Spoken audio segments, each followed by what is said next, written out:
श्री शिवाय नमस्तुभ्यम। हर हर महादेव। आप सभी का मेरे चैनल पर बहुत बहुत स्वागत है। आप सभी को आने वाली हरितालिका तीज की हार्दिक शुभकामनाएं।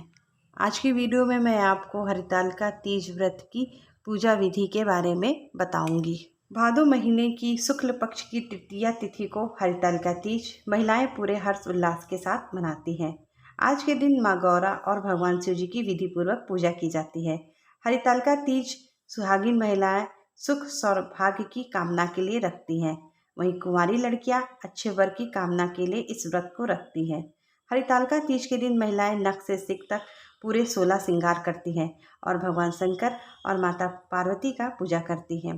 करवा चौथ, हरियाली तीज, कजरी तीज और वट सावित्री जैसे सभी व्रतों में हरितालिका तीज का व्रत सबसे कठिन व्रत माना जाता है। ये निर्जला व्रत होता है। धार्मिक मान्यता है कि इस व्रत को करने से वैवाहिक जीवन सुखमय रहता है और पति पत्नी के बीच आपसी प्रेम बढ़ता है। इस साल 2023 में हरितालिका तीज का पूजन 18 सितंबर को मनाया जाएगा। जैसा कि हम सभी जानते हैं कि महादेव की पूजा हमेशा प्रदोष काल में की जाती है, इसलिए हरितालिका तीज का पूजन भी प्रदोष काल में करना अत्यंत शुभकारी होता है। प्रदोष काल का समय सूर्यास्त के पहले 45 मिनट और सूर्यास्त के बाद का 45 मिनट का समय प्रदोष काल कहलाता है। तो आइए जानते हैं हरितालिका तीज की पूजा विधि क्या है और इसे कैसे करना चाहिए। हरितालिका तीज पूजा करने से पहले व्रत करने वाली नारी को 16 श्रृंगार करना चाहिए। पैरों में महावर लगाएं, हाथों में मेहंदी रचाएं, शादी का जोड़ा पहने, भर भर हाथों में चूड़ियाँ पहने और अपनी मांग में सिंदूर भरकर अपनी शादी वाली चुनरी ओढ़कर पूजा करें। पूजा में सबसे पहले एक चौकी पर लाल या पीला वस्त्र बिछाकर आसन को तैयार करें। अक्षत का आसन देकर शिव जी के परिवार सहित फोटो या मूर्ति उस पर विराजमान कर दें। कलश स्थापना के लिए अक्षत से अष्टदल कमल बनाएं।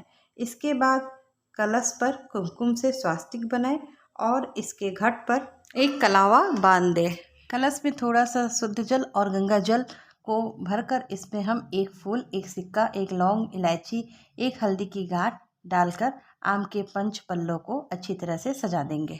एक नारियल में मौली लपेटकर कलश के ऊपर जहां हमने पंच पल्लों को सजाया है वहां उसके मुख पर रख देंगे। किसी भी पूजा के साक्षी अग्नि देव को अक्षत और पुष्प का आसन देते हुए एक देसी घी की अखंड ज्योति को भी विराजमान करेंगे। हो सके तो यह अखंड ज्योति हरितालिका तीज पूजन की पूरी रात्रि प्रज्वलित करके रखें। अब हमने जो पार्थिव शिवलिंग अपने हाथों से हरितालिका तीज पूजन के लिए बनाया है उसको भी विराजमान करेंगे। अब इसके बाद अखंड ज्योति को प्रज्वलित करके हम अपनी पूजा को शुरू करेंगे। हाथ में थोड़ा सा अक्षत और पुष्प लेकर हम पूजा का संकल्प लेंगे और उस अक्षत और पुष्प को पार्थिव शिवलिंग के पास रख देंगे।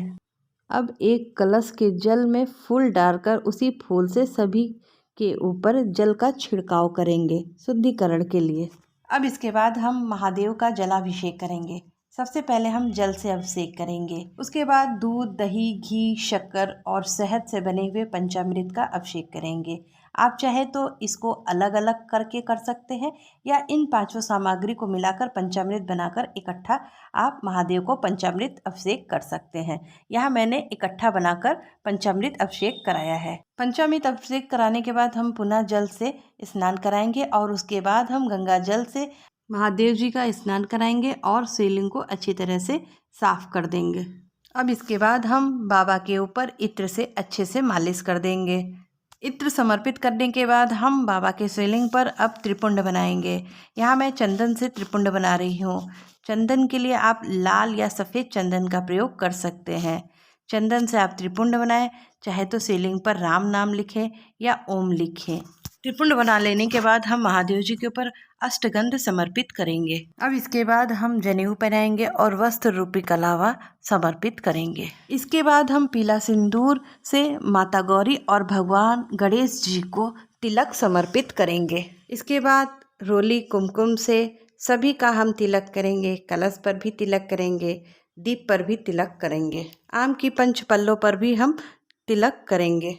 अब हम भगवान शंकर जी के शिवलिंग पर माला पुष्प समर्पित करेंगे। इसके बाद सभी के ऊपर हम पुष्प का एक एक कर समर्पित करेंगे। ऐसा माना जाता है कि करवा चौथ, हरियाली तीज, कजरी तीज और वट सावित्री जैसे सभी व्रतों में हरितालिका तीज व्रत सबसे कठिन व्रत माना जाता है। ये निर्जला व्रत होता है। अब इसके बाद हम बाबा के शिवलिंग के ऊपर बेलपत्र, समी पत्र, धतूरा, भांग, दूर्वा सभी कुछ एक एक कर समर्पित करेंगे। धार्मिक मान्यता है कि इस व्रत को करने से वैवाहिक जीवन सुखमय रहता है और पति पत्नी के बीच आपसी प्रेम बढ़ता है। अब इसके बाद हम महादेव जी के शिवलिंग पर काला तिल, काली मिर्च, अक्षत समर्पित करेंगे। ध्यान रहे कि आप अक्षत जो समर्पित कर रहे हैं वह टूटा हुआ ना हो। खड़ा मूंग चढ़ाएं और इसके बाद बाबा के ऊपर भस्म समर्पित करें।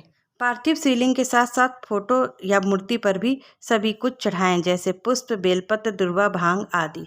माता गौरी को सुहाग की पिटारी अब चढ़ाएंगे। सुहाग की पिटारी से माता को एक बिंदी लगा दे, चूड़ी पहना दे, मेहंदी लगा दे। ऋतु फल का भोग प्रसाद भगवान को समर्पित करेंगे। सभी चीज़ों को भगवान से टच करवाने का अर्थ होता है कि भगवान को इस वस्तु का अर्पण करना। मीठे के प्रसाद में हमने जो मीठा बनाया है वह एक एक करके भगवान को हम समर्पित करेंगे।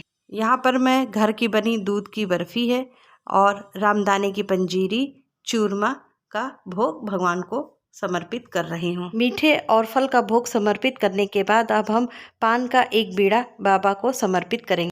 अब इसके बाद धूप और दीपक दिखाकर हम हरितालिका तीज व्रत की कथा को सुनेंगे। इसके लिए मैंने अपने हाथों में थोड़ा सा अक्षत और पुष्प ले लिया है। यदि आप हरितालिका तीज का पूजन अकेले कर रही हैं तो हरितालिका तीज व्रत की पुस्तक की कथा को पढ़ें और कथा पूर्ण होने के बाद इसके बाद हवन करें और हवन करने के बाद आरती करें। आरती को पूरे घर में जरूर से दिखाएं। आरती के बाद दक्षिणा समर्पित करें। पूजा में जाने अनजाने में अगर हमसे कोई गलती हो गई हो तो उस भूल के लिए भगवान से क्षमा प्रार्थना करें। भगवान से हाथ जोड़कर उनका आशीर्वाद जरूर लें। हरितालिका तीज पूजन के बाद सारी चीज़ों को वहीं रात भर रहने दें। सुबह स्नान के बाद पूजा के बाद ही उन सब चीज़ों को टच करें। हो सके तो रात्रि जागरण करें। अखंड ज्योति रात भर प्रज्वलित करके रखें। इस विधि द्वारा हमारी हरितालिका तीज की पूजा विधि संपन्न हो जाती है। आशा करती हूँ आपको मेरे द्वारा बताई गई यह जानकारी अच्छी तरह से समझ में आ गई होगी। तो मिलते हैं अगली वीडियो में। तब तक के लिए श्री शिवाय नमस्तुभ्यम। हर हर महादेव।